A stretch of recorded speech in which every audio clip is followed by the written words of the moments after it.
Sir high command ಎಲ್ಲೋ ಒಂದ್ ಕಡೆ ಇಷ್ಟೆಲ್ಲ ಆದ್ರೂ ಕೂಡ ಪ್ರಬಲ ಹೈಕಮಾಂಡ್ ಅಂತ ಹೇಳಿಸ್ಕೊಂಡು ಸೈಲೆಂಟ್ ಆಗಿದೆ. ಹೈಕಮಾಂಡ್ ಬಗ್ಗೆ ನಿಮ್ಗೆ ಏನಾದ್ರು ಗೌರವ ಇದೆಯಾ ಸರ್ ಈಗಲ? ಅಂದ್ರೆ ಲೈಕ್ ಅಂದ್ರೆ ಹೈಕಮಾಂಡ್ ಇನ್ನೂ ಯಾವ್ದು ಕ್ರಮ ತೆಗೆದುಕೊಳ್ಳೋದಕ್ಕೆ ಏನ್ ಹೇಳ್ತೀರಾ ಸರ್?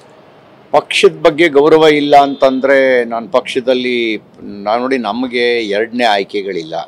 ಸೈದ್ಧಾಂತಿಕ ಕಾರಣಕ್ಕೆ ನಾವು ಭಾರತೀಯ ಜನತಾ ಪಾರ್ಟಿನ 35 ವರ್ಷಗಳ ಹಿಂದೆ ಆರಿಸ್ಕೊಂಡಿದ್ದು. 36 88 ಅಂದರೆ 36 ವರ್ಷಗಳ ಹಿಂದೆ ಆರಿಸ್ಕೊಂಡಿದ್ದು ಸೈದ್ಧಾಂತಿಕ ಕಾರಣಕ್ಕೆ. ಹಾಗಾಗಿ ನಮಗೆ ಎರಡನೇ ಆಯ್ಕೆ ಇಲ್ಲ. ಸುಖ ದುಃಖಗಳ ನಡುವೆನೂ ಪಕ್ಷದ ಜೊತೆಗೇ ಇರ್ತೀವಿ.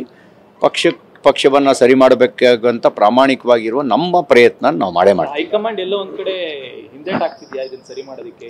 ಯಾಕೆ ಹೈಕಮಾಂಡ್ ಮುಂದೆ ಬರ್ತಿಲ್ಲ?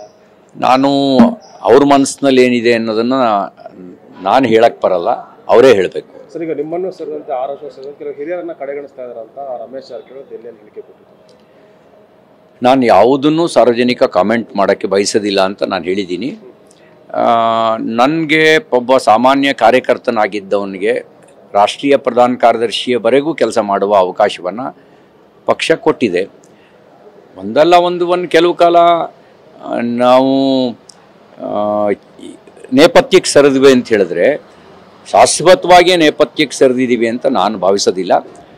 ಸಂಕಷ್ಟವೂ ಕೂಡ ನಮ್ಮ ಸಾಮರ್ಥ್ಯವನ್ನು ಹೆಚ್ಚಿಸೋದಕ್ಕೆ ಬರೋದು, ನಮ್ಮ ಆತ್ಮವಿಶ್ವಾಸವನ್ನು ಪರೀಕ್ಷೆ ಮಾಡೋಕ್ಕೆ ಬರೋದು. ನಾನು ನನ್ನ ಜೀವನದಲ್ಲಿ ಬರುವ ಸಂಕಷ್ಟಗಳನ್ನು ನನ್ನ ಸಾಮರ್ಥ್ಯವನ್ನು ಹೆಚ್ಚಿಸೋದಕ್ಕೆ ಮತ್ತು ಆತ್ಮವಿಶ್ವಾಸವನ್ನು ಪರೀಕ್ಷೆ ಮಾಡೋಕ್ಕೆ ಅಂತಲೇ ಅಂದ್ಕೊಂಡಿದ್ದೀನಿ. ಸಂಕಷ್ಟ ಕಾಲದಲ್ಲಿ ಹಿಂದೆಡೆ ಇಟ್ಟಿಲ್ಲ. ಕಾಲ ಹೀಗೆ ಇರೋದಿಲ್ಲ ಅನ್ನುವಂಥದ್ದು ಭಗವದ್ಗೀತೆಯಲ್ಲಿ ಕೃಷ್ಣ ಬರೀ ಅರ್ಜುನನಿಗೆ ಮಾತ್ರ ಹೇಳಿದ್ದಲ್ಲ, ನಮ್ಮಂಥವ್ರು ಎಲ್ರಿಗೂ ಹೇಳಿದ ಮಾತು ಕೃಷ್ಣ ಹೇಳಿದ್ದು. ಕಾಲ ಹೀಗೆ ಇರೋದಿಲ್ಲ, ಕಾಲ ಸರಿಲೇಬೇಕು. ನೋಡೋಣ.